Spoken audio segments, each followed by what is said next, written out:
Welcome to another installment of Tag Me In, where the triple threat brain trusted tag over the good, the bad, and everything in between in the world of professional wrestling. I, of course, am the unofficially official Lip Dizzle, joined with no one. At least for now. Everybody's attendance is tentative. So expect them or don't expect them. Of course, I'm usually joined with the less than stealthy unicorn himself, Mr. ScooterRay, whichever aka he decides to have at present time, depending on what happened on previous shows. And of course, ladies, I know, don't shed a tear because he's not here yet, but also the heartthrob of the IWC, Mr. Jaeger, bombastic, so fantastic that even his absence has you coming back. But regardless of that, AEW Dynamite this week, it was a pseudo tribute show for the late great Brody Lee, aka John Huber. And I do like the way that they did this show, mainly because it's a tribute show that wasn't heavily peppered on like a traditional tribute show.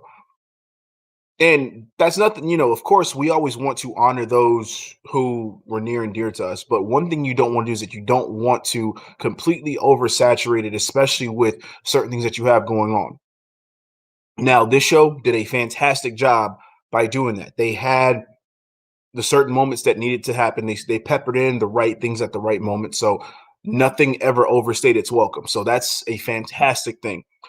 But before we actually get into the AEW recap, we have to talk about certain news, certain bits of news. Normally, Scoot would be here to do that, but now it's Mr. Deasley with the scoops, if you will, or scoop, because we only got one so far. And that's mainly the talking point of the EVPs of AEW technically just being EVPs in name only and not within position or power, because it's been rumored and pretty much verified that Cody, Rhodes, Bucks, and Omega all now don't really have any complete say so. They don't have the deciding factor in terms of what happens with each show. They can have input and they can give recommendations here and there or for who somebody may want to sign, but they cannot officially sign off on who gets booked, who gets pushed, who gets signed, who gets paid,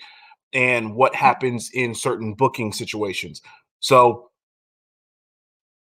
I'm pretty sure we'll get Scoots and Jaeger's opinions on this. Mine, as of now, I think it's a fantastic thing. I don't think it's something that's necessary because, you really don't want somebody of a position of power within the same realm as those who are supposed to be working under you, because then there becomes a conflict of interest. When certain people get pushed, you get a title put on you and you have it for however long you want to because you feel it's the best booking decision, when in turn it may not be. And some people may question why you have said title. Now, of course, I've never looked at the Bucks or Cody or Omega and said, oh, well, these guys are abusing their power because Cody was, the first ever TNT champion, or Omega is, at this point, I believe he is the longest reigning AEW champion. And then with the Bucks being the longest reigning tag champs, I don't essentially put that on them and say, oh, they did this because they're abusing their power, or they're, pushing their weight around to make sure that they get the best end of the deal while everybody else sits in the back. That's not necessarily the case. And I never looked at it. I never had any inkling that was the case. I never ever felt that they were abusing their power. Now, there may have been certain questionable things when certain people got brought in. Even, you can hear Cornette talk about, it's the friends the best friends promotion. Everybody's getting their friends, and you need a job and you got let go from XYZ company. All you got to do is call up one of your buddies and in AEW and you're guaranteed a job. I don't think that's the case so much. But I do think there were questionable decisions made as far as Cody's booking in terms of going over on certain people, i.e., Wow, that's sad. I'm already forgetting his goddamn name. Part of the damn factory. We'll get back to it later, but you know who I'm talking about. Anthony Ogogo. There we go. He should have went over. Everybody knows that.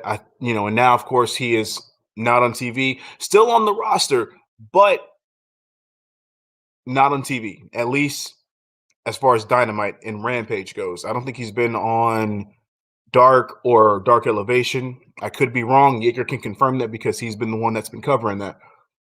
But I haven't seen him. Even when you see the factory, you still don't see Anthony Ogogo. So that leads me to believe that he's not there. But I digress. Not part of the equation here.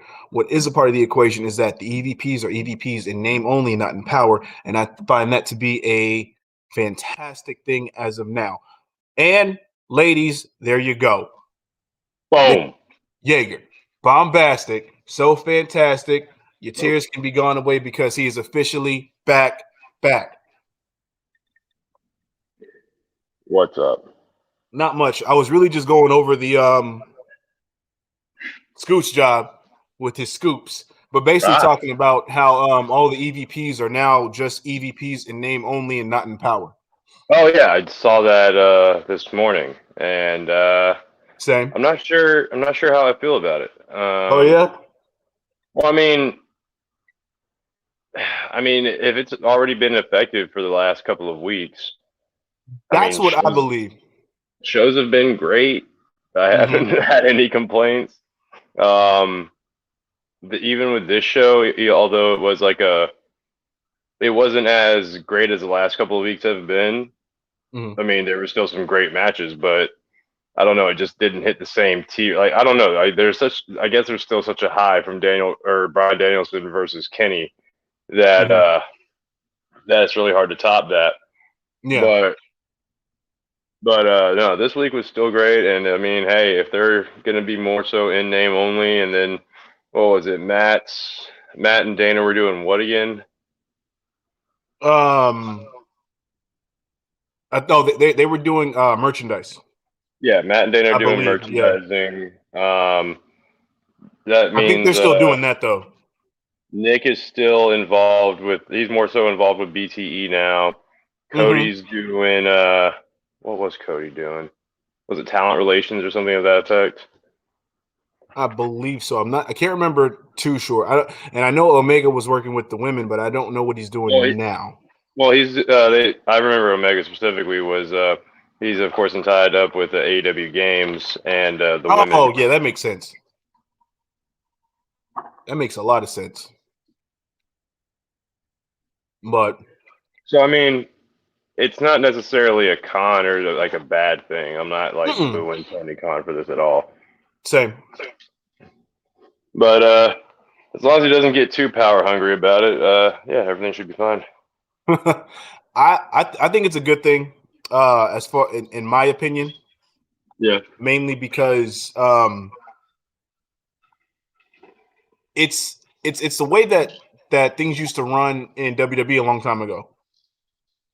Because you basically had Vince understanding what people wanted. You know, you talk about Vince, you talk about Eric Bischoff.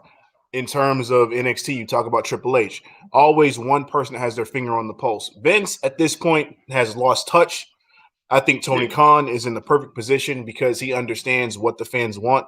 He's able to give the fans what they want, and he has a better understanding of what works for AEW to the point to where it's like, I trust him right now. He's not senile. That's a very good point.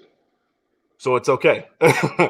But yeah, that was pretty much anything everything I had for news wise. I don't think there was anything else that I can think of that happened.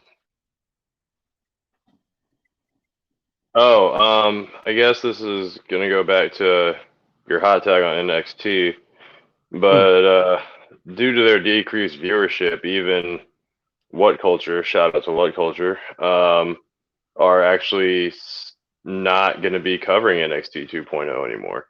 Interesting.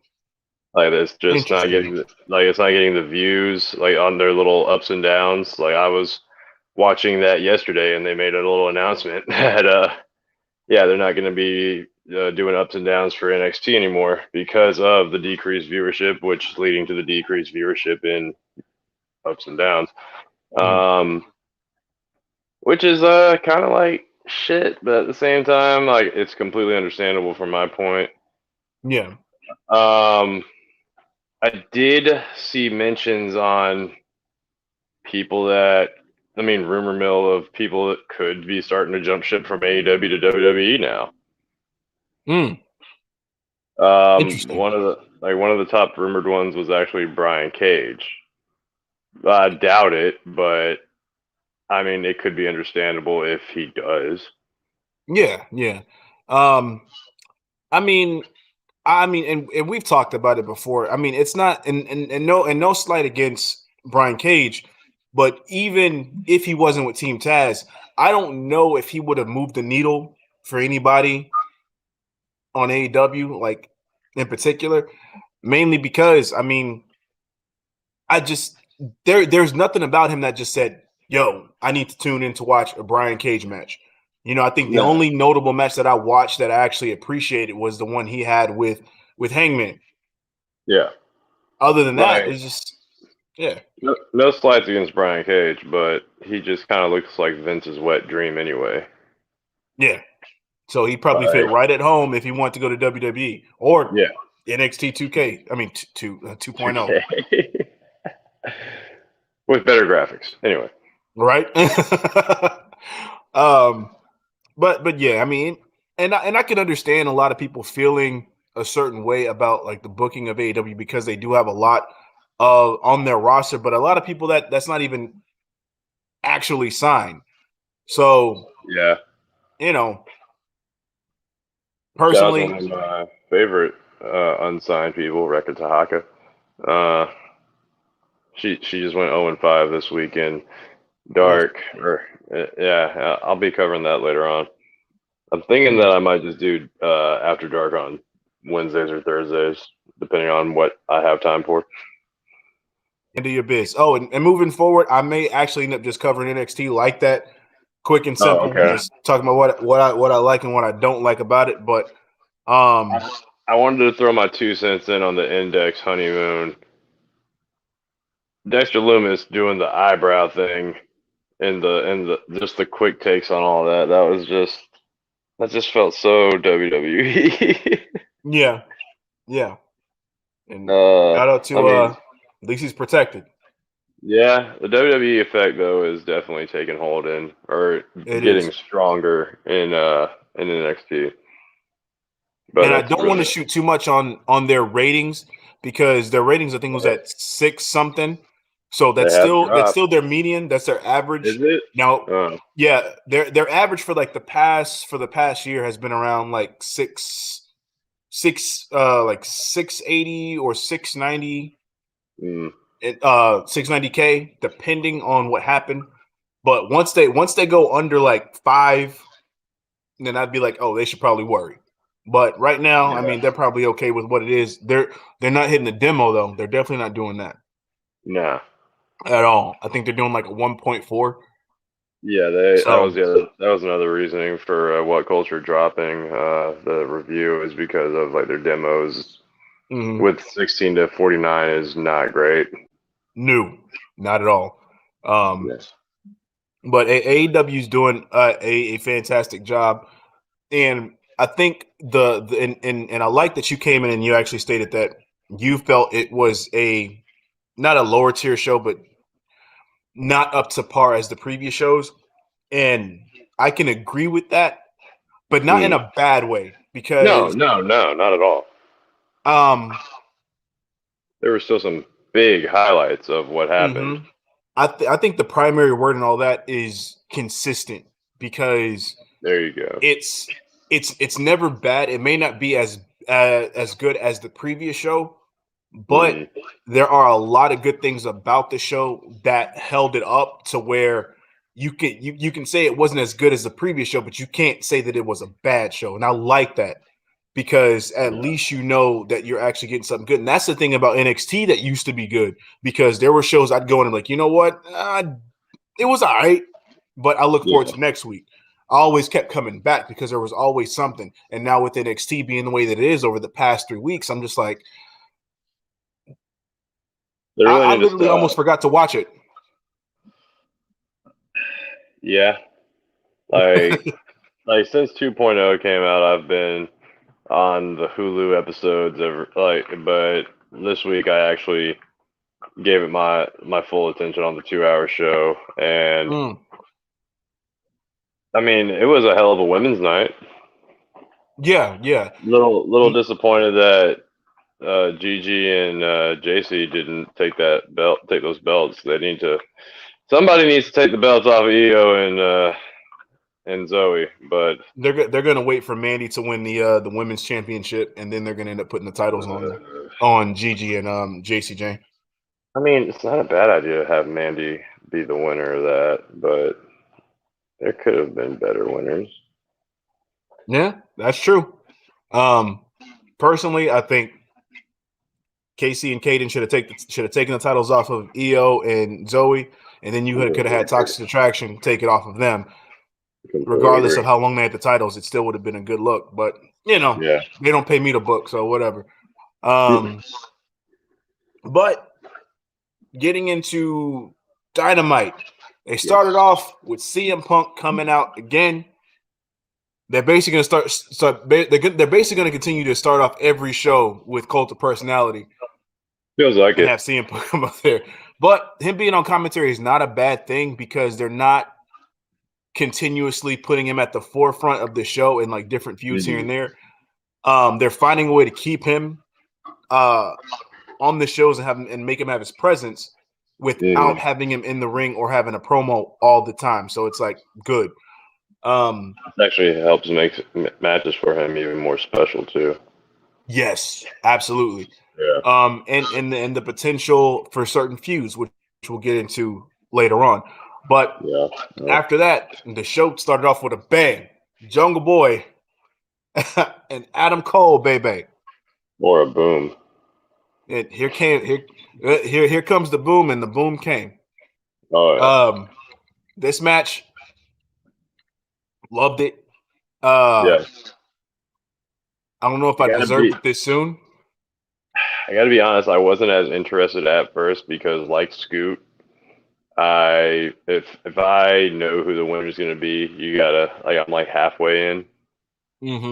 But as the match carried on, I was like putting my phone down and paying attention a lot more. Honestly, it was the fans that kept me interested from the beginning because of how they made the match feel. Because with the initial pop of Adam Cole, and then of course Jungle Boy still getting his pop even against Adam Cole, it was perfect.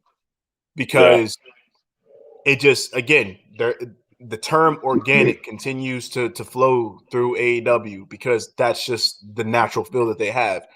There's nothing that's forced. They don't want you, they want you to go with who you want to go with regardless. And it's amazing how over Cole is.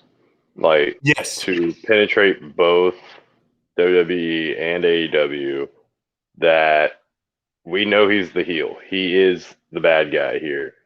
And the fans love every second of everything he does. They'll boo him for whenever he does like a straight up heel action, but you let him he pull off a Panama Sunrise or the boom knee, and everybody goes ballistic for it.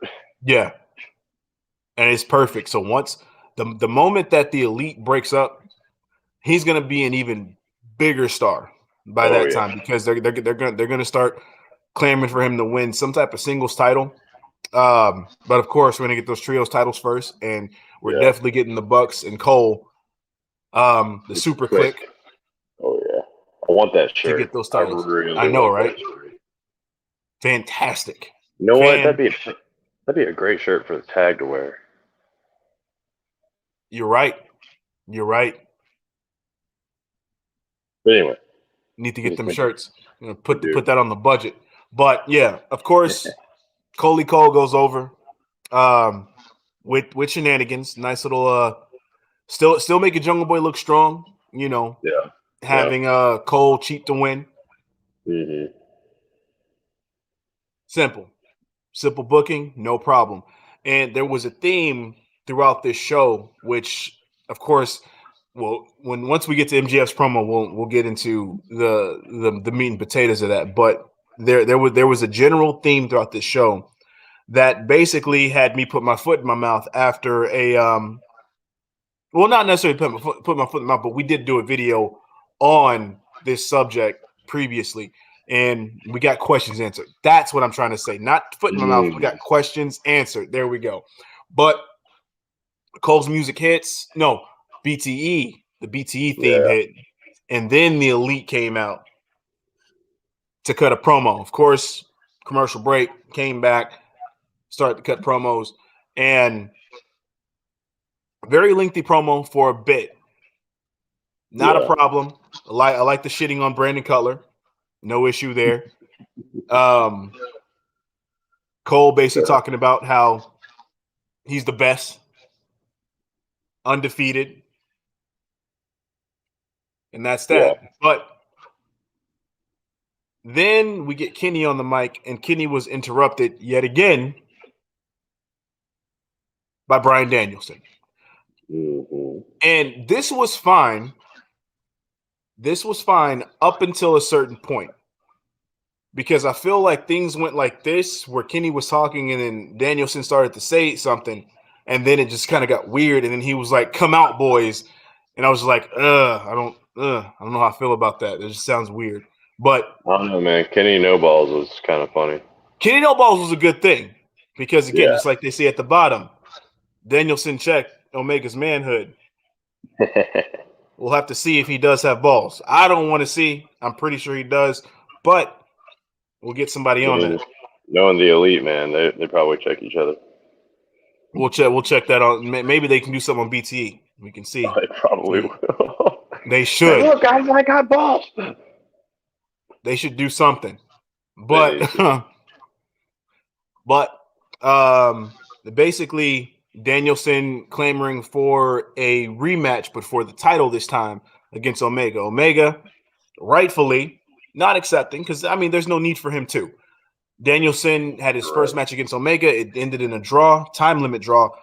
So he hasn't really racked up any wins. And I know that this isn't going to lead it. I don't think it's going to lead to anything remotely close to Danielson getting a title shot, based on the interviews that I watched with both him and Punk for gosh, forgive me for forgetting the damn name. Grand Slam? For who? Grand Slam? No, it was a I'm gonna remember it, and I'm gonna find it so I can know for sure what the fuck it was, because I watched them back to back.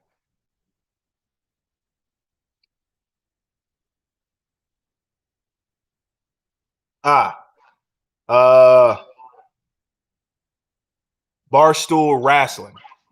Oh, okay. And thank you for reminding me. Danielson even talked about the fact that he likes the fact that there is a ranking system. He likes the fact that wins do matter. So he already knows that it's not it's not viable for him to just go straight for a title shot, because he actually has to rack up wins to do so. So if they do book that match for him and Omega for the championship, he's going to be having a lot of matches between now and then. Yes. But I like my idea better for them just to wrestle without the fucking title, because it doesn't need it. It's that big of a match. And them basically giving a sample of what could be perfect in my book. Let's get that title on Hangman and get him in some notable feuds, so that way we can start building up other people, because right now AEW is doing a fantastic job with building for the future. The theme of this show. But yeah, so Bryan Danielson basically stated, hey, fine. I'll wrestle anybody. Anybody from the Elite. You want to wrestle? Let's do it. Fantastic. So it's been set up now that I believe it's on Rampage that it's going to be Nick Jackson and Danielson. I believe it is on Rampage, yeah. So the only problem I have with this is that this should have been what Kazarian was doing, going one by one by one, racking up wins against the Elite to get a match with Omega for the Impact Championship. I think that would have been way more beneficial. And he could have lost. You could have had Christian come in and actually get the title from him. But I think this should have been the way that they were going for Kazarian being the elite hunter, because right now he's being overshadowed by Christian, by Bryan Danielson, by Jurassic Express, to the point to where it's like now the whole elite hunter thing is an afterthought. So, yeah. I mean, they kept calling him that when he came out with Christian and Jungle Express. Yeah. But, yeah, it's kind of a loose title. Well, yeah, because now they're all elite hunters. Well, I mean, look at it, though. I mean, yeah, not only that, but every person from the Elite, aside from, what was it, Nakazawa, he's lost to. Like, he hasn't really gotten a victory over anybody big from the Elite. And that's the sad thing. Yeah, exactly. You're the Elite hunter, yet you're losing to the Elite. Okay. Out and winning against people that the Elite shit on within the Elite. Yeah. I don't know. I guess. But of course, now that that's set up, that ends that, and then we end up getting a promo from, I don't know if FTR's promo was first or if they had that backstage segment with Andrade and the Lucha Brothers first. But we'll talk about both of them.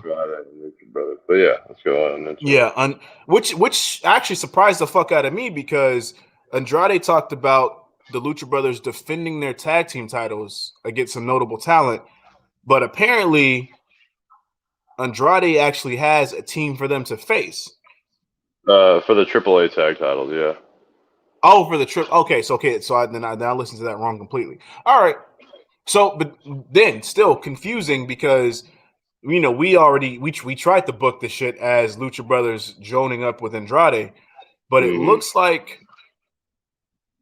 we might just be getting a whole new tag team with Andrade. Yeah. But on the plus side, this would introduce a new trio for Andrade and whoever this tag team is to go up against Death Triangle, to go up against the Super Click, so on and so forth.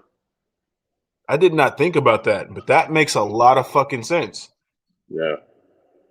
And they're definitely pushing the whole trios thing even more so now, because I mean, we'll get into it later, but Bear Country and it was fucking Anthony Green, who used to be, I believe, August Gray in NXT and 205 Live.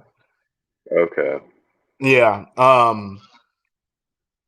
But yeah, they're starting to do a lot more trios matches on Dynamite and throughout AEW. So that's, I mean, it's imminent. Those titles are coming. Yeah. But give them to us already, damn. Thank you. I think they might be waiting for Full Gear, though. Yeah, I'd appreciate a tournament. Ooh, it's out of 2 teams where the finalists face off at Full Gear. It's out of 2 teams in my book. That's the brothers with Papa Sting, of course, aka Darby Allin, Jon Moxley, and Eddie Kingston, and the Super Click. Those are the biggest trio within AEW at this moment, and I know the Gun Club is going to be behind somewhere, but yeah. The undefeated Gun Club. Right? We also got a backstage, a promo from FTR, basically talking about how they're just pretty much revitalized, and now their aim is set on what needs to be set on. Oh yeah, So, Tony Khan went to Twitter and debuted their new music. oh, they got new music, huh? Okay, It interesting. definitely got themes of Midnight Express in there. Ah, okay. So, I mean, and it's still official. The Pinnacle is still a thing. I like the fact with them in Inner Circle, they're still kind of doing their own thing, but you know that they still are a unit. So Yeah. good. Now I know there was a tweet by Sean Spears stating that I guess he has to do it alone again.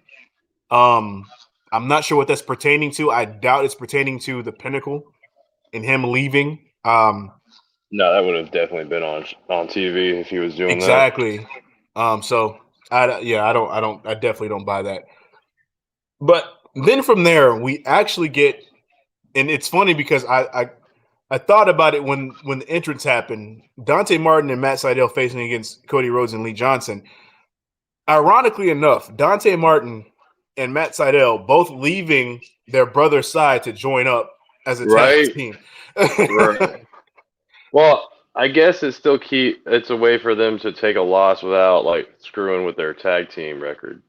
Oh, I didn't think about that. That's actually very interesting.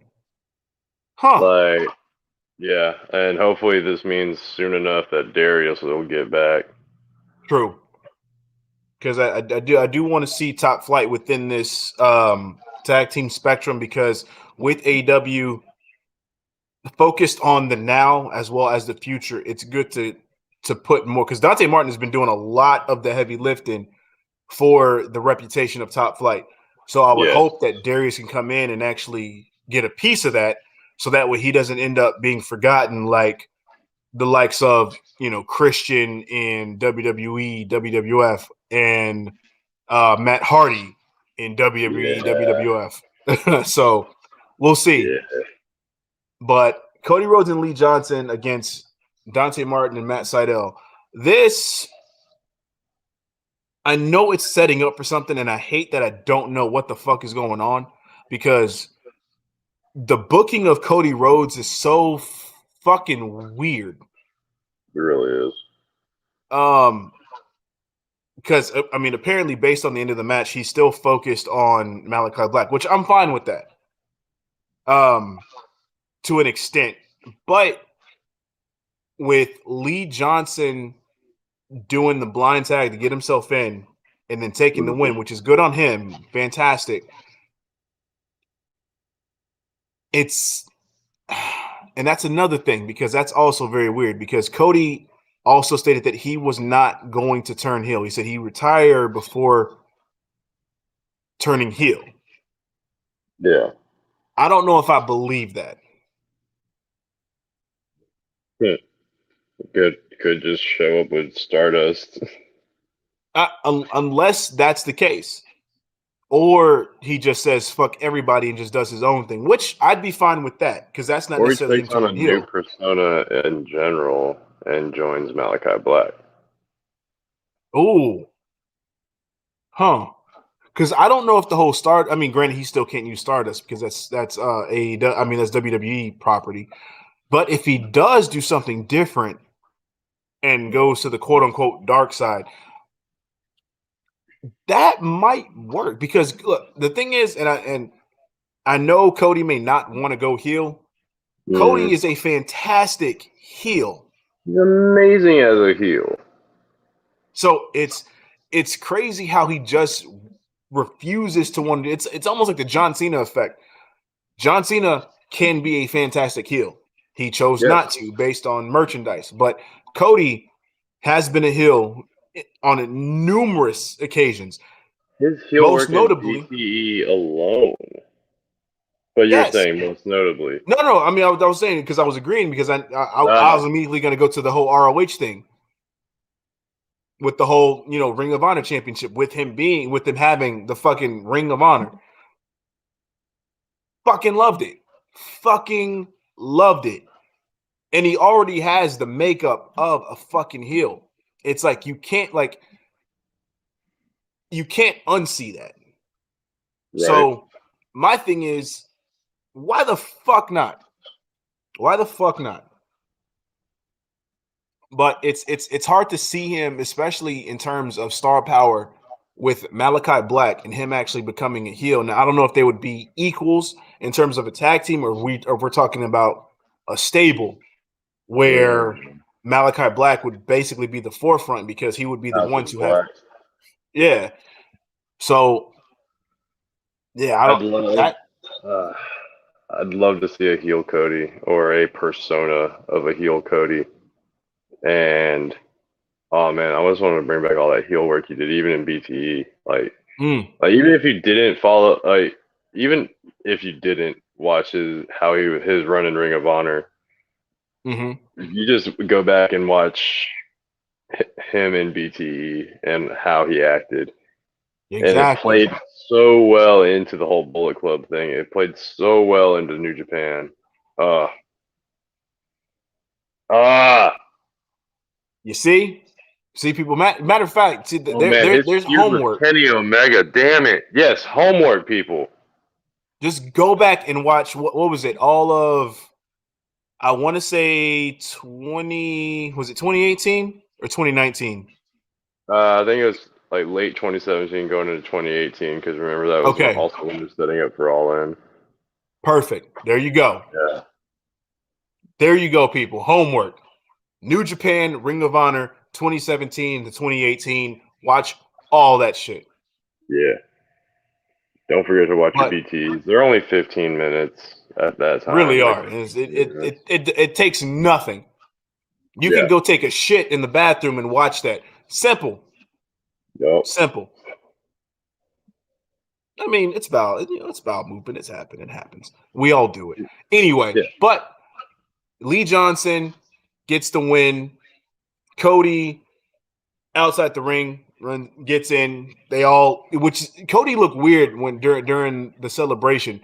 And then after that, he gets on the mic, starts calling out Malachi Black. Orange shuts that shit down immediately, says, "Stop talking." Malachi Black has the whole Nightmare Family's number. He took out this person, took out me, took out this person, took out you. He got it. You had a chance. You had him beat, and you messed up by worrying about me.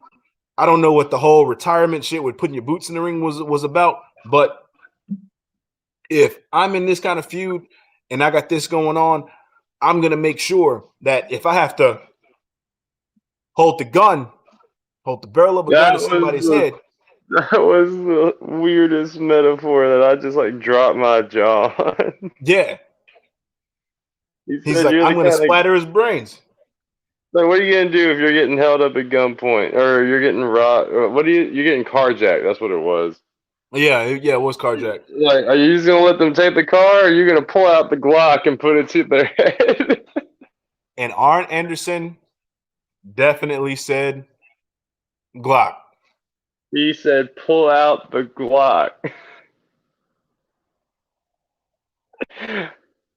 I didn't know whether to just be amazed or just in some kind of a weird shock. I was just like, this motherfucker just said, pull out the Glock. Look, it's safe to say that Mr. Arn Anderson is definitely about that life. It looks like it, man. Don't carjack Arn Anderson. Because you'll get a nice spine buster and you get some brain splattering. So he will keep that thing on him. He keeps that thing on. But from there we get a back and forth promo from Ruby Soho and Britt Baker, which this again, more consistency to the show, which I love. Yeah. Because Ruby Soho basically talked about her losing and said, Britt Baker got her number due to shenanigans, whatever. But she knows that she just can't get an immediate rematch for the title shot. She knows that she has to rack up wins. Perfect that they continuously. I was saying, nice little jab at WWE there. Yeah, abso-fucking-lutely. And it's fantastic because now it's like it's you're still putting it in the fans' minds that, okay, Wins and losses matter. We know that there's not going to be immediate rematches. We know that in order for you to get back in contention for a title, you got to make sure that you show your work. Because if you don't, you ain't getting shit. As opposed to losing, continuously losing, streak after streak of losing streaks, and then getting a title shot, i.e. Jinder Mahal, or being a legend who hasn't done anything notable, and then just coming in on, out of the blue and saying, oh, I'm going to get a title shot, i.e. Oldberg. Or John Cena. Or John Cena. And just basically jumping the line over people that's been putting in the work and doing everything that they can on TV while you've been gone. Yeah. It's a slap in the face of the performers. But regardless of the fact, AEW is still doing it right. And this promo by Ruby Soho and the promo by Britt Baker with the rebuttal on it, good heel work, good, I guess, face work for Ruby Soho. But either way, it's just loved it. Loved it, fucking loved it. Keep it going. Now, do we see Jamie Hayter basically being loyal to Britt Baker, or do we see her potentially turning on Britt Baker? I say eventually she'll turn on Britt Baker. Oh, so you actually do believe that she'll turn on her? At some point, but I don't see it being like soon. Yeah. Probably after Britt drops the belt to Thunder Rosa. Oh. Huh. You think Britt turns face? She does her heel work so good. Yes. I could see her being the confident face. Okay. Interesting. But damn, it's hard to say like how the turn would happen. Well, then let me ask this: do you see Jamie Hayter turning face? Not currently. I don't know. She's not. I shouldn't say she's not getting over with the fans in that regard, but she's not so beloved by the fans that if she were to turn face right now, that the fans would be like over their head over heels for it. True. Like the fans would still love Britt Baker no matter what, like whether she's heel or face. Okay, because now something else has jumped in my mind. So we're pretty much getting this TBS women's title. I'm sure. Do we get women's tag titles in AEW? Eventually, but I don't see that happening soon. Same. I think the earliest it happens is next year if they do another women's tag tournament, which I forgot what the fuck they called it the last time.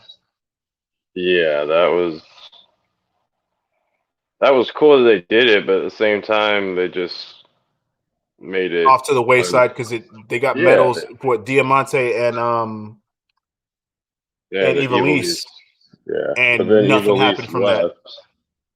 That. Yeah, so I don't know, but I'm with you on that. I do think they eventually get those because they are stacked with women, and I think via the open door, there's a lot of potential there as well. So we'll see. But next up, we get the three brothers and Papa Sting, John Moxley, Eddie Kingston, Darby Allin, and they all came through the crowd. So to me, that's more blatant. Just guess what? Trios titles are coming. Trios titles are coming. You got to. And again, this is my out and see. There's a bias for the Super Click, but as far as AEW as a whole, this is my favorite trios team. Just because of how it organically build and the dynamic between Moxley and Darby, Kingston and Moxley, I see. and just everything. It Darby and works. Sting, yeah. It works. Darby is Sting's favorite son, obviously. Yeah. Well, he is the youngest, so that fits. Yeah, and Moxley's the oldest. Kingston is the middle child. You know, it's like watching Three Ninjas, where you got Oh man, Three Ninjas. Rocky Cole and Tum Tum. Yeah. Shout out to the Three Ninjas. It's just it feels like that dynamic just like grown up, you know, and instead of them, you know, eating candy and drinking soda, they're drinking beers and, you know, well, not Darby because Darby's straight edge, but which is why he's Sting's favorite son. Which is all what we were widely made aware of. Yes, via the promo, thanks to MJF. Yeah. But gosh, that was we'll get to it. We'll get to it. We'll get to it. But yeah, they went up against Bear Country and is Anthony Green? Yeah, yes, it's right there. I'm reading it right there. It's sad. Shame. Because I have August Gray in my mind, so I want to say that, but it's, you know, whatever. But AG. Yes. So I still like the fact that Bear Country is on there, and I like Bear Country as a tag team. I like that they feel so traditional. They're almost in the same lane as like FTR and feeling and having that old school vibe, but it's not like completely overdone. I think they fit very well. I think they play the part. I don't know if they'll ever win tag titles or anything like that, but they're utility players in my book as of right now. So I'm fine with it. This match, short and simple, to the point, had a lot of funny moments, especially with Anthony Green trying to do a crossbody on both Mox and Kingston and basically just bouncing off them and then getting completely demolished by both and then getting a Stinger death drop from Sting. Yeah. And basically Kingston doing his a quick tribute to Brody by holding up Brody Lee's sign. I thought he was gonna talk on the mic for a little bit, but unfortunately we didn't get that. But it's okay. Maybe he did during the commercial break or something. That's also or maybe he did after the show, which is also very like possible. Do that. He does like to do that, and that's a good thing for the fans in attendance. Oh, yeah. So and it's always that appreciation. So definitely happy about that. But from there we get the pretty much the most glaring Brody tribute in the Dark Order and Cassidy versus the HFO, which continuously gets fucking bigger out of nowhere. Oh, you're talking about what's his name? Is it Jordan Jules? Yeah, no, Jordan Joel. Jordan Joel. Okay, I was close. He was recently taken under Matt Hardy's wing like a few weeks ago. They even cut a promo how eventually AEW is going to get to India and how Jordan Joel's like going to be a representative or something of the HFO because but he had Jordan Joel like speak in Punjab or something of that nature to the TV. He's like, yeah, tell him about me, tell him about this, tell him what we're going to do. And he kept on like telling him, say this, say that. And he's eventually like, look, we all love this guy, but you know, and like, yeah, it'll be cool whenever we get there. Hold on, Jaeger. I'm sorry because now it's just because we got we have. He was very much in big money Matt mode when he was doing this promo. I can't even say the unstable unicorn at this point because right now he's holding the unstable Glock.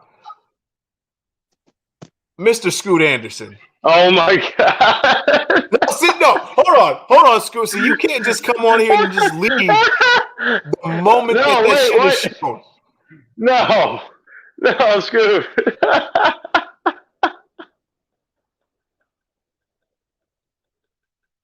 No, I got 2 seconds left. I need more.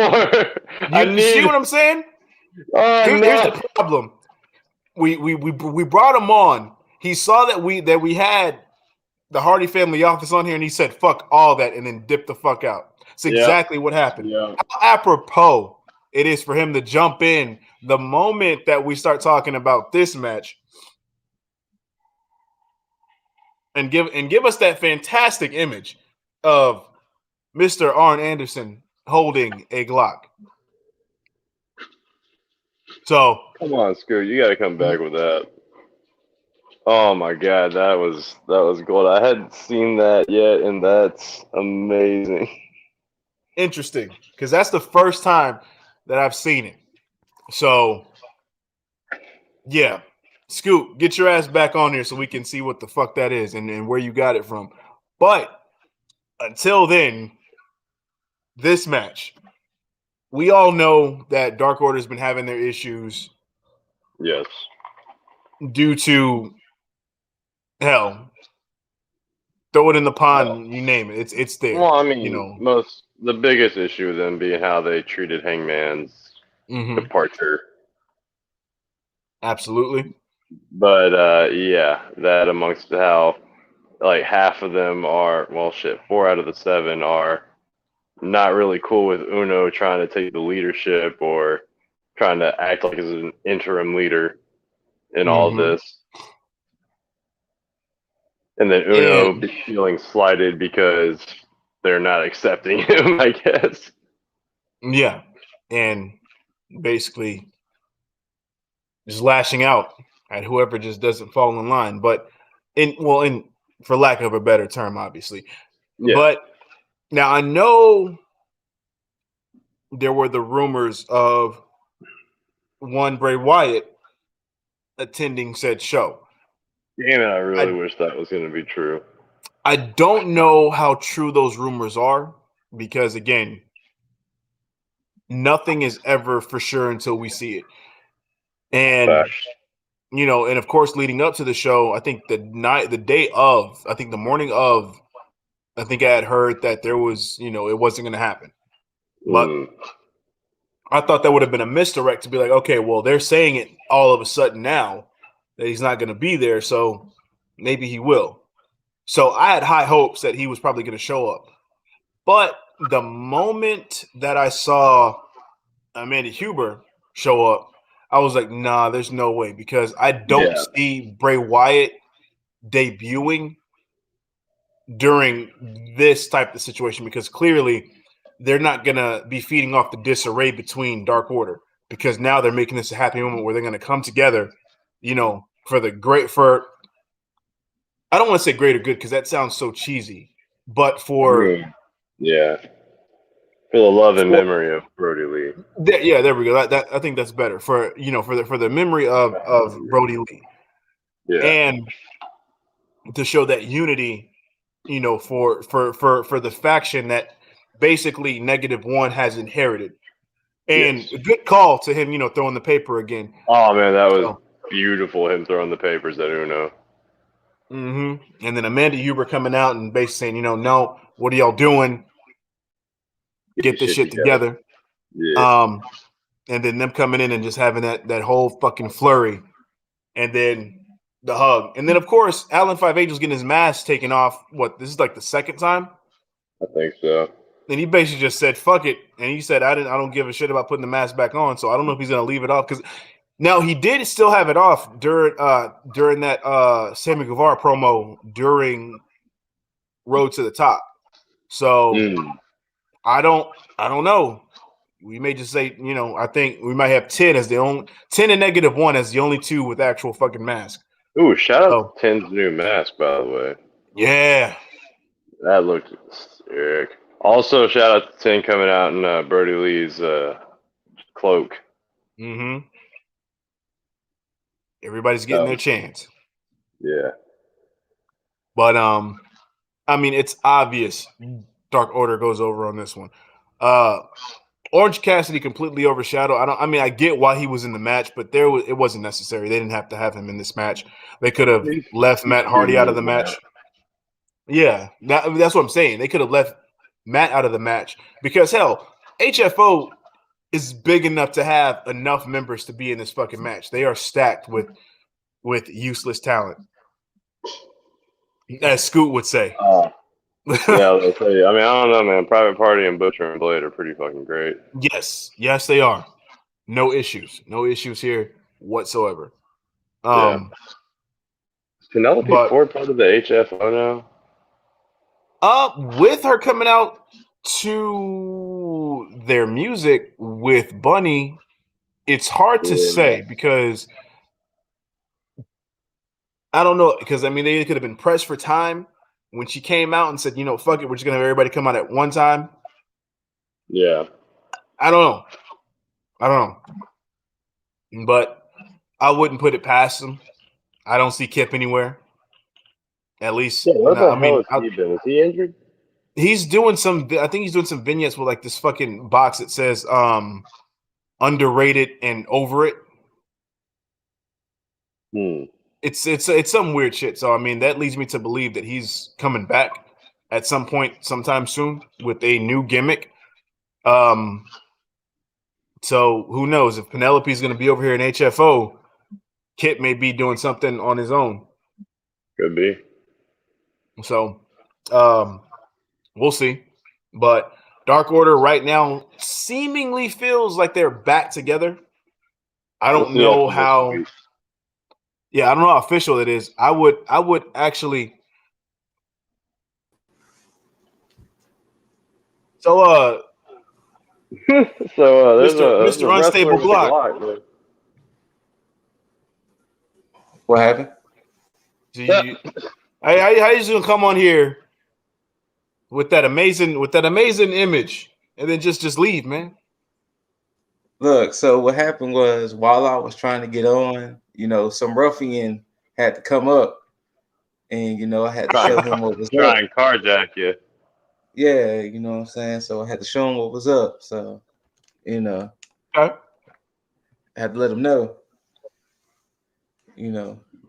Double A, or in this case, SA, ain't to play with. Jesus. So you were a friend to said carjacker. Look, all I'm saying is Isn't that profiling? That was one of the most amazing things I heard this week. And I didn't expect it to come from him of all people, but I'm glad it happened. And thank you, Double A. So did you find this image or did you make this image? Because I found it. Oh, word. Yeah, I will send it in the group chat like right now. I found it. Please do. I need to share this with the world. Yeah, I need to put this shit on a shirt. Yeah. At this point, yes. It does need to happen. Yes. It is being sent right now.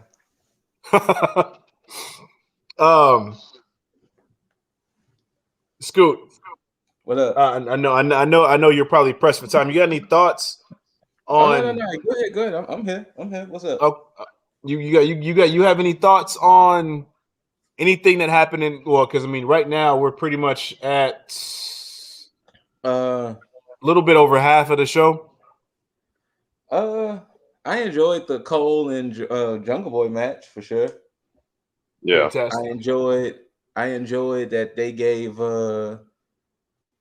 Big Shotty some pun intended. They gave Big Shotty some shine. Mm-hmm. This match, I mean, yeah, the match as a whole was too many people. It was too many moving parts in this match. Yeah, when Aubrey had 16-man tag. Yeah, it was that's what got me because once I heard 16-man tag, I was like, why? But when I saw who was within it, I was like, okay, I understand what they're doing, but this is where I thought we were going to get Bray Wyatt. You know, I thought so too, but then I'm pretty sure he probably thought it might have been probably would have been a little out of taste considering Brody's hometown and everything. So he was just probably like, I'm gonna let it ride. I'm gonna let Yeah. Dark Order have their moment, especially with Manda being there, especially with -1. So let them have the moment, and then maybe in a week or two, we'll see what happens and what goes forward with the Dark Order. I can see Dark Order doing a bit next week. Like, okay, we're back together. We're like on the same level. Who's going to be our new leader, or are we even going to have a new leader? And then we get Wyndham showing up. I can see that. Fair enough on that one. But I think that's all that really happened. Really, I really wasn't feeling that whole promo after Adam Cole and Jungle Boy's match. That was a little kind of just but Yeah. I mean, the fits were flat though. Oh, of course. Oh yeah. And then too, not only that, there was no Don Callis. Oh shit, there wasn't, man. Look, man, he was suit shopping. Oh, you know what? I'm fine with that. Let's go get that mint green suit. Let's get a mint green suit. Let's get some love and lavender. You know what I'm saying? He wasn't on my TV, so I was happy.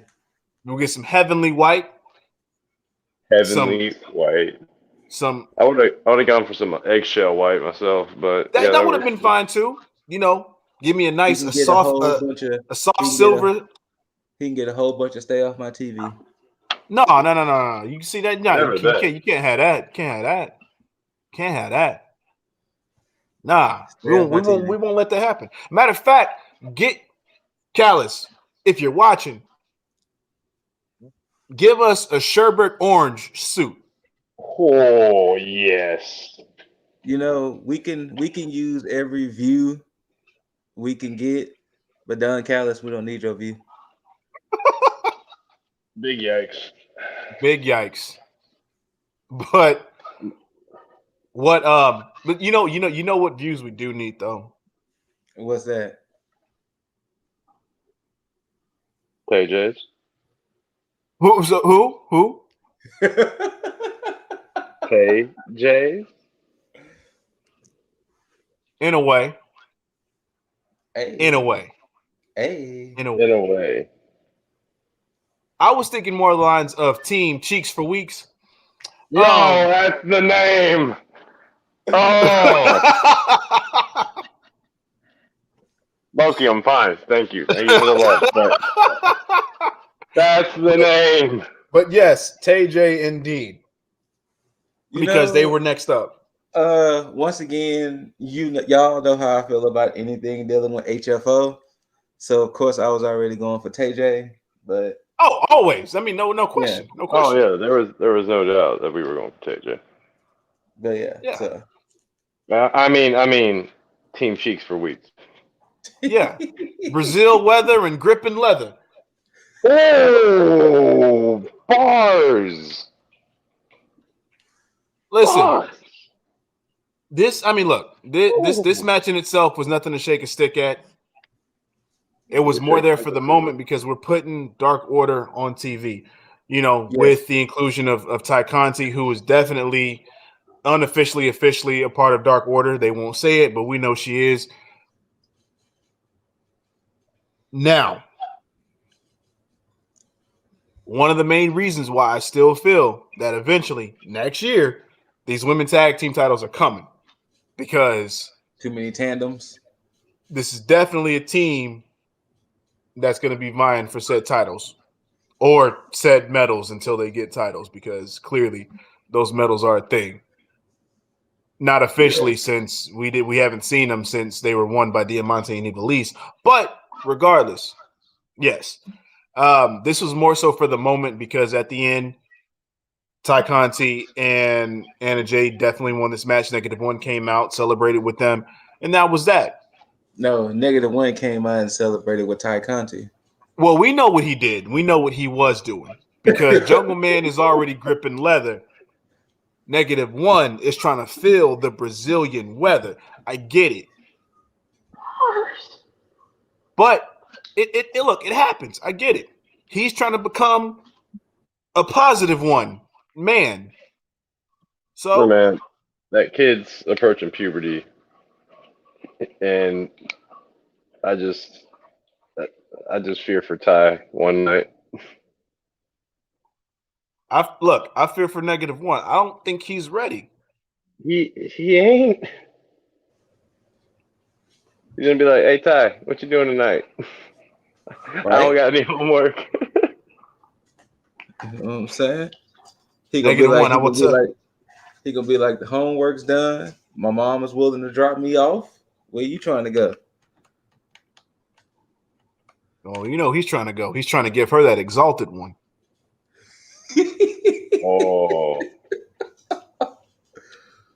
Oh. Saying that's what's gonna see. Yeah, it's not gonna be positive. See, yeah, -1, not gonna be +1. He's gonna go straight to exalted one. He gonna just skip as all any of grown ass man would do. Straight skyrocket, no pun intended. But, and no pun intended on that either. But good shit on that end. We already know what this is for. Nothing against that match, but they got the KJ entrance too. They did.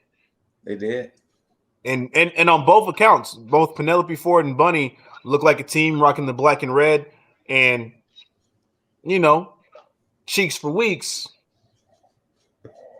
rocking red and pink, little diamond colors. You know, they're getting it. It's fine.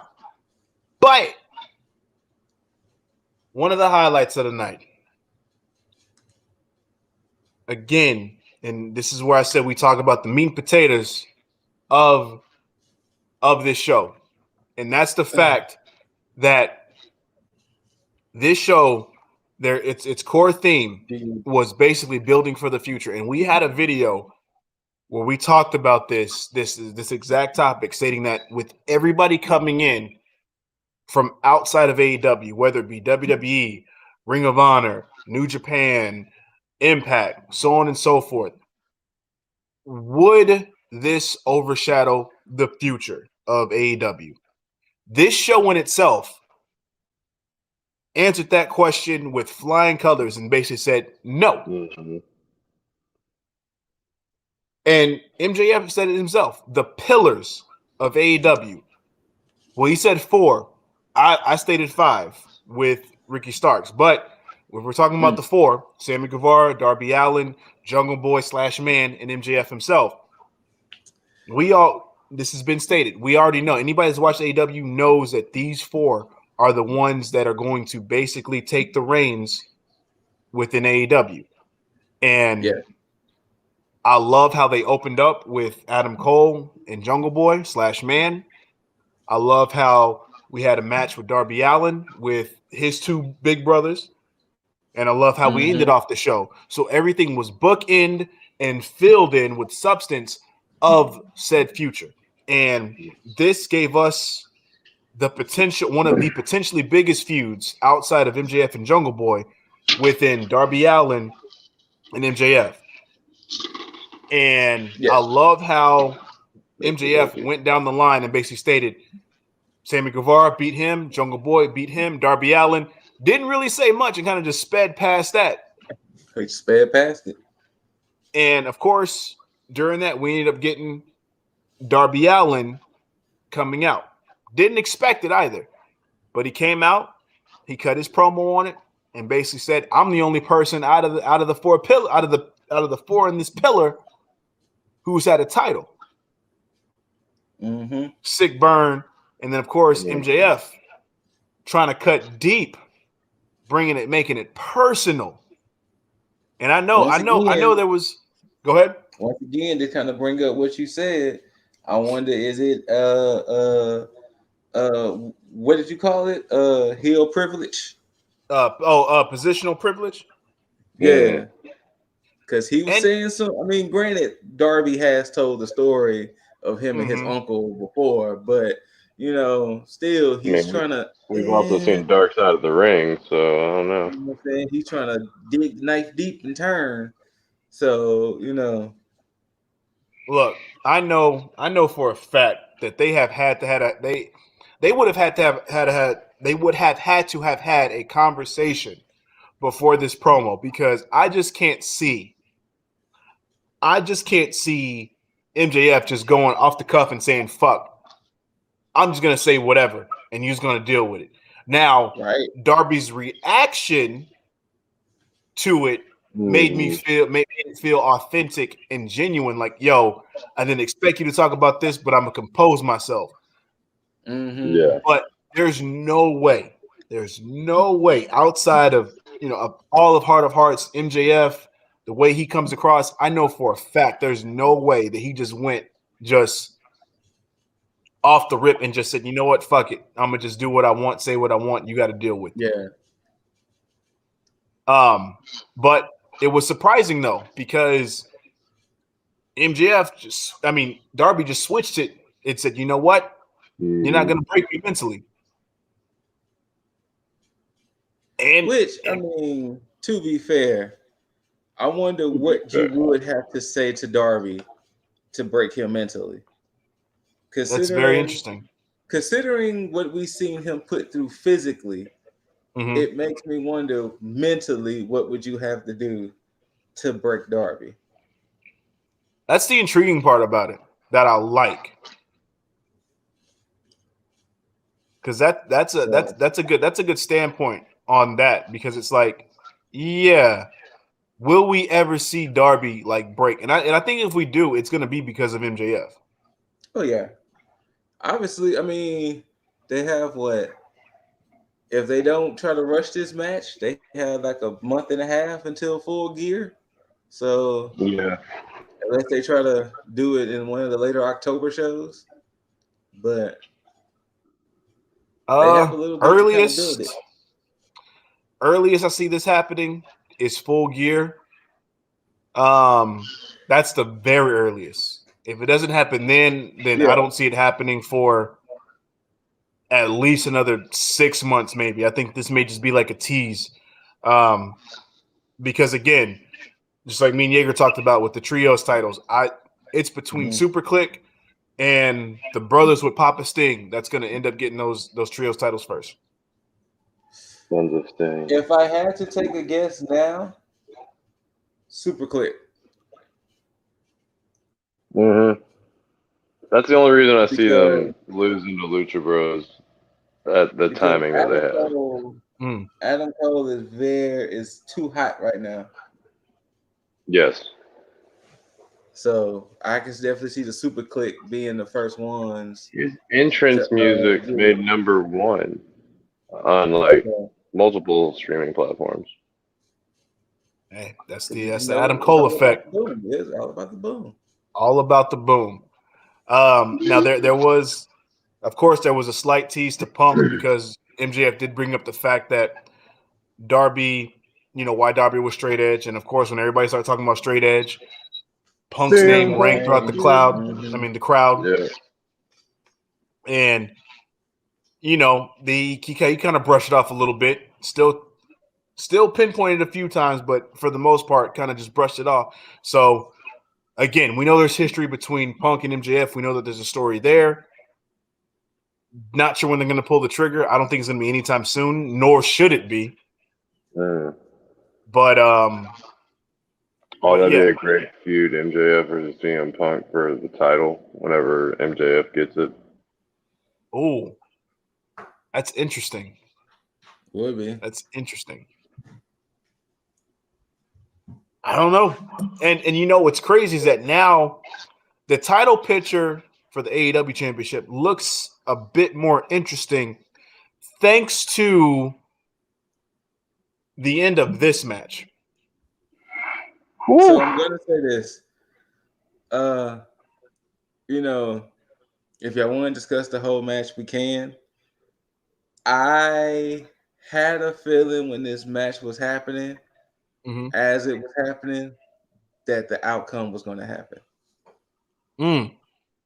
It started to show more and more that Sammy G was taking it home.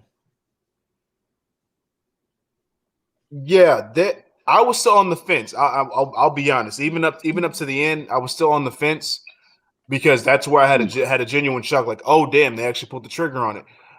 But there was a certain point throughout the majority of the match where I was like, it's a good back and forth. They're making Sammy G look really fucking good. Did y'all read that post I had sent y'all that somebody had their thoughts on that match? I don't think I did read that one. It said something about how there's like 7 mountain peaks in Bulgaria or something like that, right? Yeah. Yeah. I did read that. The Twitter post. Yeah. Yeah. So, and lo and behold, the 8th challenger being Guevara. and he took it. Now, the way that I called it, it was technically Jungle Boy. I was like, well, if anybody's gonna take it, it's gonna be Jungle Boy because they're building for that. Not once did I ever think it was gonna be Sammy Guevara. And I wonder why they pulled. I guess like you kind of said earlier with the promo, maybe it was one of them things to where they want to start highlighting the pillars. True. And I know I texted this is how you book a title a title change. Title change, yeah. And the reason I said that is because just the build up to it, thinking about how you had the whole thing with Fuego del Sol and you had Sammy Guevara pretty much a part of this, but in the background. I never once thought that he was going to compete for the TNT Championship because I figured that he was going to be wrapped up with Inner Circle shit. And even though he was like within it, he was never like just ingrained in it until a certain point, which of course brings up Miro's promo where he was like, I've been beating up your friend for weeks, and now you decide to kind of jump in. Thought was fantastic. I love the fact how this was a story, but not a forefront story. And to me, that's a direct shot at WWE because this wasn't hot shot booking. They didn't do this in a retaliation. They said this is how it makes sense. This is how, and granted, Scoot, you kind of seen the writing on the wall at a certain point, but you know, there's a lot of people that was like me who was watching. It was like genuine shock, and to look at the reaction of the crowd once that last maybe like 3 to 4 minutes of that match, where Sammy was getting pop after pop after pop. And it was like, oh, y'all have to put the title on him now. Like, I don't know if y'all were going to, but if y'all were going to call an audible, now would be the time. Now, there was one thing that did upset me when Sammy won. Where the hell was Inner Circle? Okay, I said the same thing, but I went back and I looked at it again. Santana and Ortiz did come out. Oh, they did? Okay. Yeah, they were in that, but I was still confused as to why all these other people came out. It's like, y'all making it seem like Sammy was trying to get this title for like weeks and weeks and weeks. Yeah. It's like y'all made Miro seem like the big bad boss or something. Exactly. And Sammy finally conquered. Now, to me, this reaction would have made more sense had it been Jungle Boy. Yes. And had it been sometime within like early next year or mid next year where, you know, Miro was just running roughshod through everybody. That would have been fine. But for this, it just seemed completely out of place had it been anybody other than Inner Circle coming out. Yes. Fuego running interference on the whole turnbuckle spot with Miro makes sense. That part was a little weird to me. Oh, yeah? He started just going off, ripping all the turnbuckles off. I was like, oh, that part, yeah. I was like, hey, you're doing too much. You know, around that time when he was ripping off all the turnbuckles, that's when I was kind of like, all right, Sammy about to win this. Miro yeah, once I saw Fuego, I was like, yeah, I think they'll probably do it. But they didn't let that be the end, though.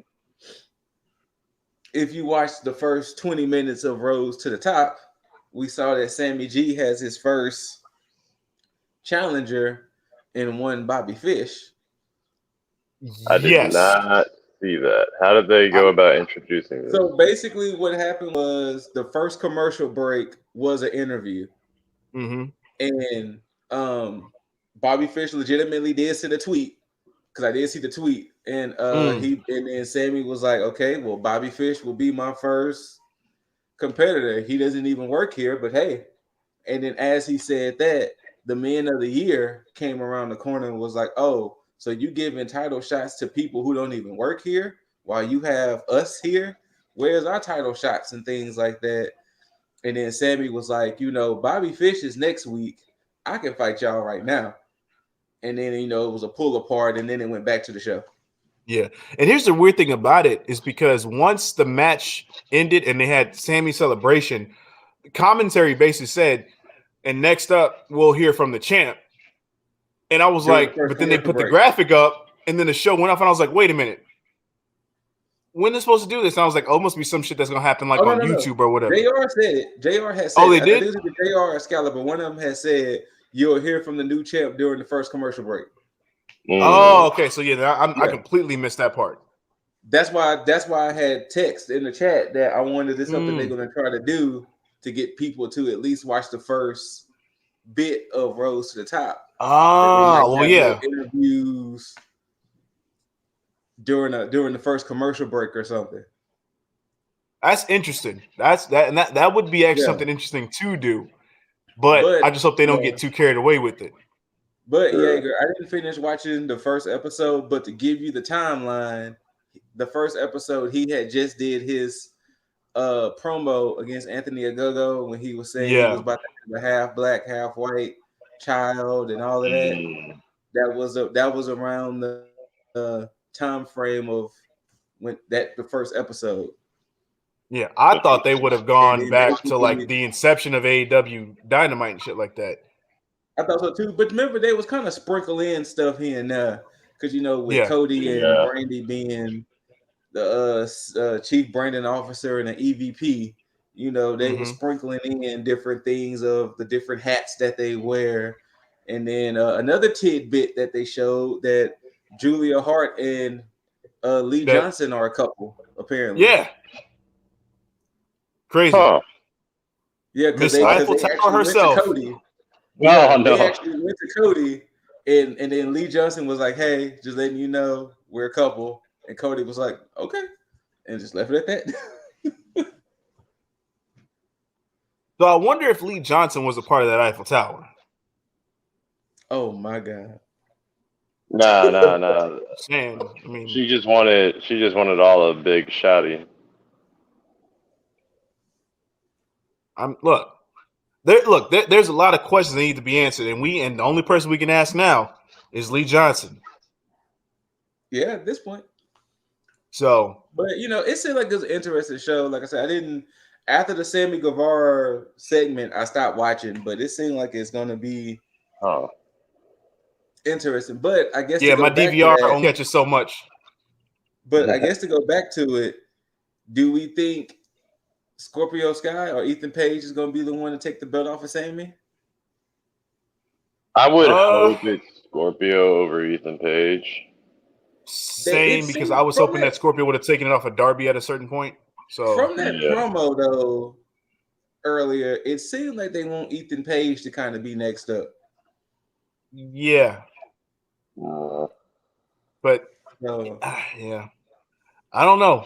Scorpio deserves the spotlight, man. He does. He's a phenomenal performer, and I agree. Damn it, he needs to get that recognition.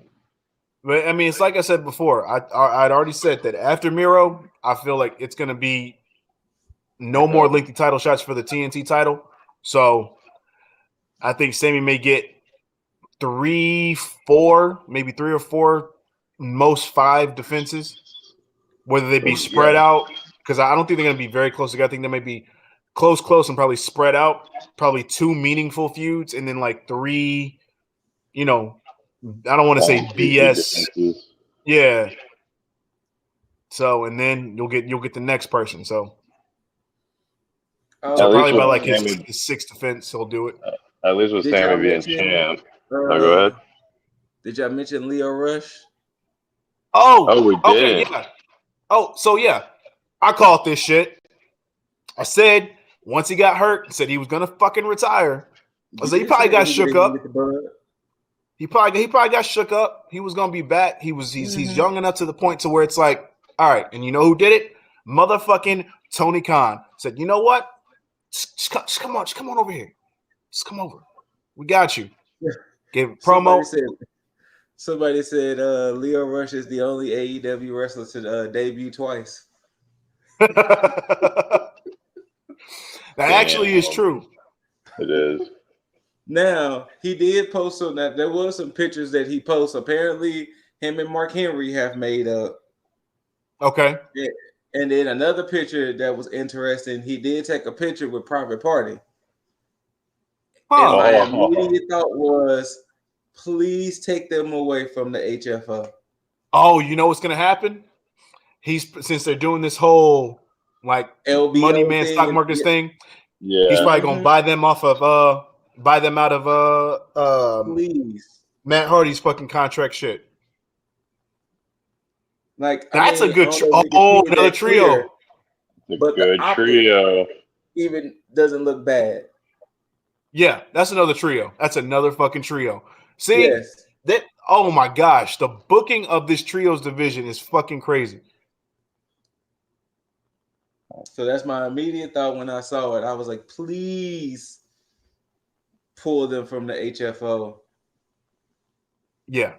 This is yeah, I can't wait.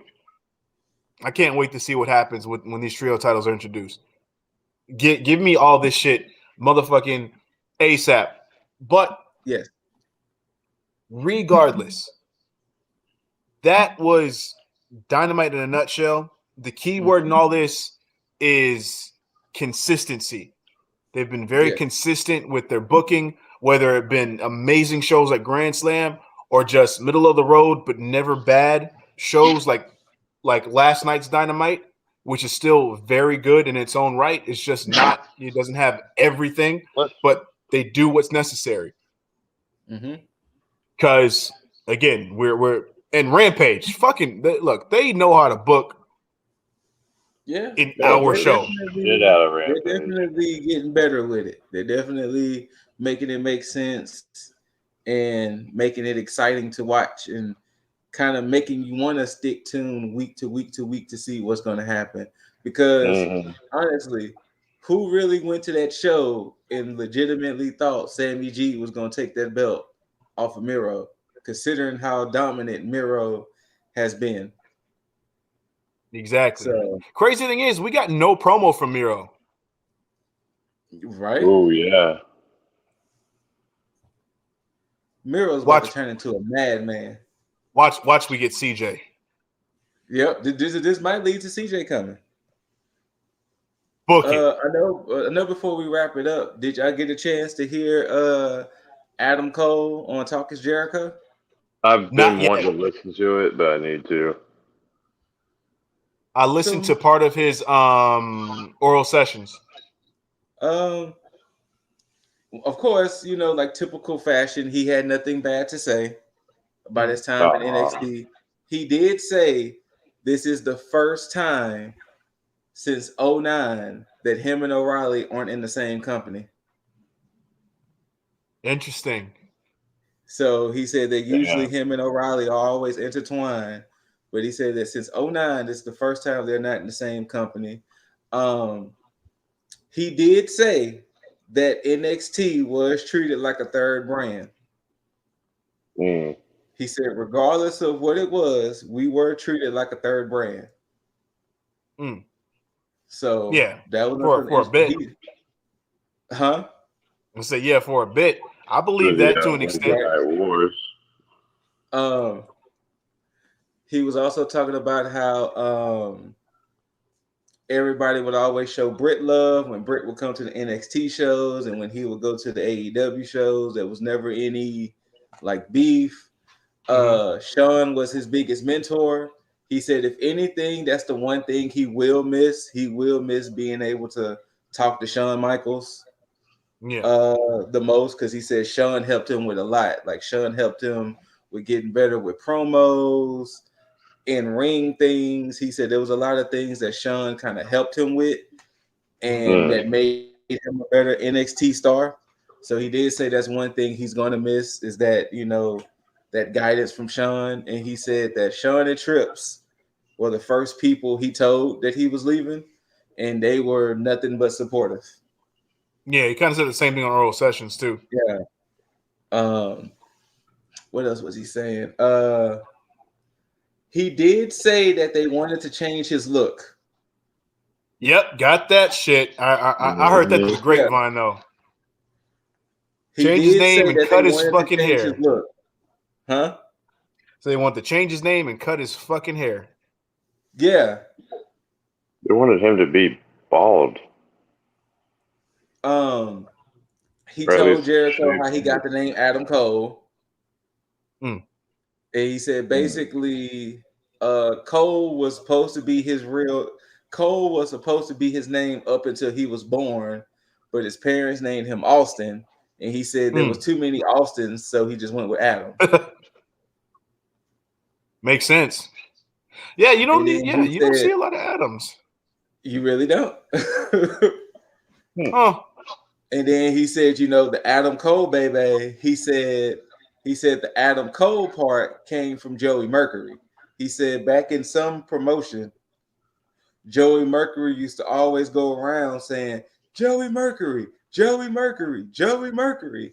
And he said the baby came from Chris Jericho, when Chris Jericho used to and then that's when Jericho said that he got it from another Japanese wrestler. So it just all came full circle. Said, "Come on, baby!" Yeah. Yeah. So I remember that. It all stuck. What else did he mention? He mentioned about how all of that came together so quickly that soon as he could able to do the contract negotiations, him hurry up and signing, him hurry up going into All Out, then he's like, all of that was just one big just whirlwind. I think it was like all like less than a week. Yeah. Jesus.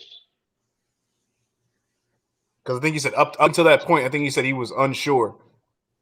And he was also saying too, which for the people out there, Lip Dizzle did do a NXT 2.0 recap. Yeah. But he did say he wants to see what happens with this himself too. He's intrigued himself. And he said they have Pete Dunnes, they have the Tommaso Ciampas, they have the Gargano still there. They should be able to help usher in the new wave of talent. So he wants to see what happens with NXT 2.0 as well. It's gonna be funny to see all these 6+ 200-pound people like taking hints and pointers from like Gargano and Ciampa. Huh. Well, I think what happens too, I think kind of like what Cole was saying, as long as Sean and Trips are there for guidance, and he said Carino too. He did mention Norman Smiley and somebody else. He said too that they were all helpful, but he said definitely Sean was his most influential. That helped him the most while he was in NXT. I believe all that, but my worry comes from a portion of that of Vince's horsemen. Yeah, that's where my worry comes from. Because again, it's like I talked about it in my little recap, my opinionated recap. There's some potential there. It's just hard for me to trust the people that's heading the shit to do right. Yeah. So that's fair though. Yeah. Like, I mean, I'm not feeling as negative about it as I was. It's still not the best thing, but I'm not as negative. Look, I'll tell you right now, my favorite thing as of this week, outside of the traditional shit, is where Toxic Attraction goes. I know we talking about AEW. If she wins that belt, I'm big mad. Big mad. Big mad. I mean, technically, you're already big mad, thanks to Big Braun. Shut up. All right, you know what? Let's go ahead and wrap this up. Go ahead and, you know what? I'm gonna just go ahead and just. Wait, is it Braun Strowman's real first name like Adam too? Yes. Yes. How crazy is that shit? But anyway, any final thoughts on AEW? Because I'm not trying to get hit with an unstable Glock tonight. That picture is beautiful. It really is. Any final thoughts? I'm looking forward to this feud with MJF and Darby Allin. I don't know. I felt like it's been a long time coming. I'm ready to see these trios titles finally come our way. Hopefully, probably by the time of Full Gear.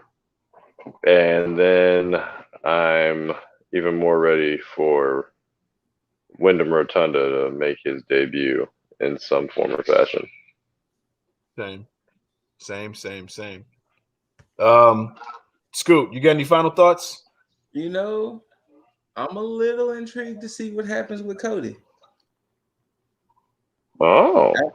After what happened with, the way he was acting in that match and everything, his obsession with wanting to fight Malachi Black and all of that, I'm a little intrigued to see what's gonna happen with Cody. Is Cody gonna go to the dark side in some form or fashion?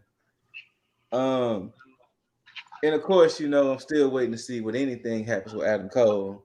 True. I'm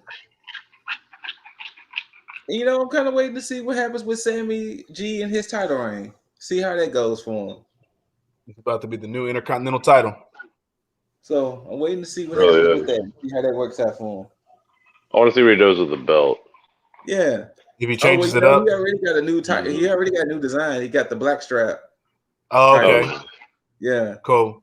I'm down with it. I mean, I agree with everything that both of y'all just said. I think I only have one thing to say, and it's unrelated and related at the same time. Because Darby Allin, I see what you were working with a long time ago. Betty Crocker bakes cakes. Jesus, Betty Crocker bakes cakes. Good on you. I mean, sweet dreams are made of these. I mean, what? Hey, again, see? Gigging with the back door. Talking about the back door. I mean, that's what he does. But with all that said, Jaeger, let these beautiful people know where they can find you at. Oh, I mean, besides your DMs, you can find me on YouTube as well, right here in the beautiful home of T.A.G with Jaeger After Dark, reviewing AEW's Dark and Elevation, keeping you in the know on what's going on with these talent that you don't see as much, or who our new up-and-comers are. If you want to see Jade Cargill wrestle, you can see her on Dark and Elevation. You want to see Thunder Rosa electrify a crowd, do it on Dark and Elevation. Also, if you want to hear Paul White ring out her name in like a grisly tone, yeah, he definitely loves doing that. Only because you just said his name. Did he really have a 3-on-1 match? He legitimately had a 3-on-1 match for Elevation, and Elevation was 38 minutes of, let's see here, three or four matches, with the rest of the time being used for promos, like a behind the scenes bit with multiple wrestlers talking about Grand Slam. Okay. Interesting. I'll be covering that later on. It shall be in the YouTubes. Huh. But yeah, that was and everybody's name was an acronym, so that was interesting as well. That he went up against. It's also very weird. Actually, here, you know what? I'll do the little spoiler. Paul White went up against CPA, VSK, and RSP. Okay. I was All like, right. are we making a trio? Chris gonna call them the acronyms? Like, what are we doing here? Oh, that would be amazing. You I call would it hope. okay. Like, please do it. Like, let them be a little stable. I don't really care how you do it. Before, I do want to give a shout out to Anthony Green. You got fired from WWE a month ago, and now you taking a Scorpion Death Drop from Sting. Yeah. Like, I mean, It's the highlight of your career, man. like, shouts out to that. Yeah. I mean, granted, he's not anybody from 2.0, but you know. Oh yeah, they weren't on the show this week. That's interesting. They gotta let her simmer down, so you know what I'm saying. You got to make them wait for it. But enough of the in between here. Scoot, where can they find you? You know what? I'm gonna just not do all the rigmarole. Just simply right here.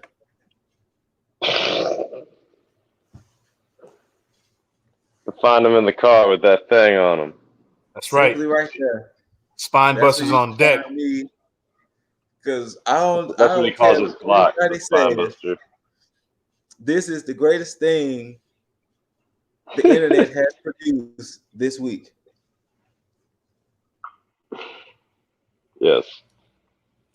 You know what? And I'm gonna just go back. Thank you, Owen Anderson, for that promo. He potentially said a lot of what a lot of people were thinking. So, you know. But simply put, that's what this is where I'm at this week. Plain and simple. Now, if that got you down, you know what I'm saying, you need to pick me up, or you need to one up your life style. Ooh. There's a man in the top left box who can accommodate you with all your positivity needs. And I'm going to just toss it to him so he can just let you know where you can get all this positivity. Thanks to all the potential for gripping leather and potential for Brazilian weather, I don't think I'm qualified to even give anybody advice on a pick-me-up, because the only person that's going up is -1, aka the soon-to-be exalted one. Because I'm pretty his sure whole demeanor as of this week screams life goals. Right? Yeah. I can't top that. But if you want to be on the level that I'm at, that's fine. You want to be with this peasant and not up there with the exalted one, follow the Prince of Positivity, Lifestyle One Up, all your podcast listening platforms, all your IGs, your Twitters, your TikToks, your YouTube, all that good shit. Get your daily dose of positivity. But if you want to shoot the shit, as always, or you want to talk the shit, as always, follow Lip Deasley. Also on the IGs, the Twitters, the TikToks, the YouTubes, the T.A.G platform. Also on, your NXT 2.0's masochist session. And potentially Rampage. Bad this week. It wasn't. It was not. And I clarified that there was some good, a lot of good, especially with Betty Crocker recipes. But you know what it is. That's Red Velvet's thing. You shush. That was actually a great one. That was a great analogy there. But but yeah, again, as always, whether you loved it, hate it, don't forget to rate it.